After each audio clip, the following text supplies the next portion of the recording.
Si vous trouvez que la postmoderne danse américaine a bouleversé toutes les règles en transformant la danse en laboratoire du quotidien, entre gestes simples, refus de la virtuosité et nouvelles façons de penser le corps, bon, je crois qu'on tient une bonne question pour le labo d'art.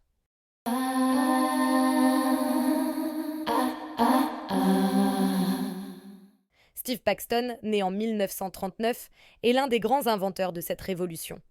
Formé auprès de Merce Cunningham, il garde la rigueur et l'abstraction, mais choisit un autre chemin. En 1962, au sein du Judson Dance Theater, aux côtés d'Yvonne Rainer, Trisha Brown et Lucinda Child, il contribue à un geste radical, effacer les frontières entre l'art et la vie. Tout geste peut devenir danse, tout corps peut danser. En 1972, il crée une courte pièce, Magnésium. Dans un gymnase avec des étudiants, il explore les chutes, les roulades, la gravité. Ce n'est pas encore la méthode, mais c'est l'étincelle. À partir de là, Paxton invente la contact improvisation. La contact improvisation repose sur une idée simple. Le point de contact entre deux corps devient le moteur du mouvement. Les danseurs partagent le poids, jouent avec l'équilibre et le déséquilibre, se relancent mutuellement.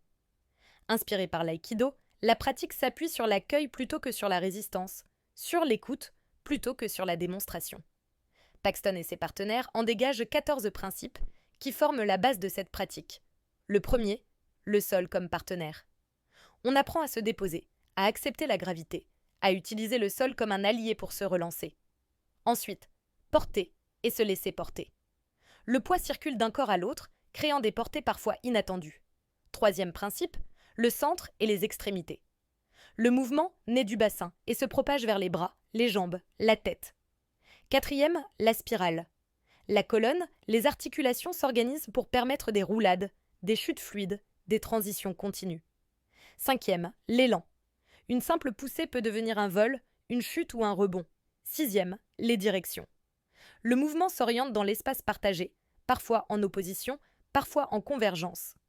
Septième, le jeu et le plaisir. La contact improvisation n'est pas une virtuosité imposée, mais une exploration ludique, joyeuse.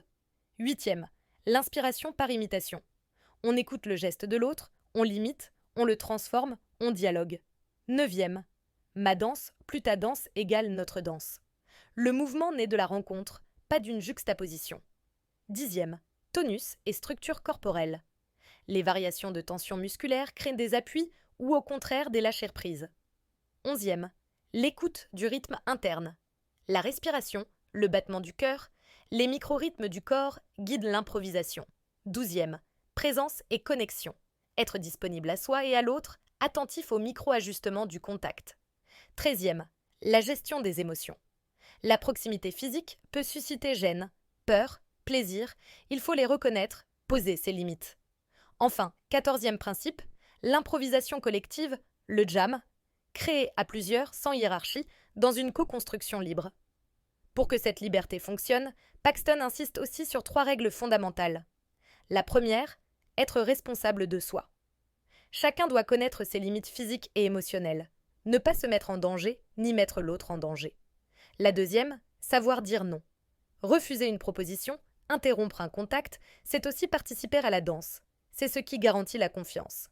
La troisième, ne pas agripper, ne pas retenir le partenaire, ne pas saisir. Le contact reste ouvert, libre, réversible. C'est cette absence de contrainte qui fait la force de la pratique. L'héritage de Steve Paxton est immense. Avec la contact improvisation, il a réintroduit le toucher comme moteur chorégraphique, donné une valeur nouvelle à l'écoute et à la confiance, transformé la virtuosité en simplicité partagée. Aujourd'hui, la contact improvisation est pratiquée partout dans le monde, dans des studios, des écoles, des associations, et jusque dans des contextes éducatifs et thérapeutiques.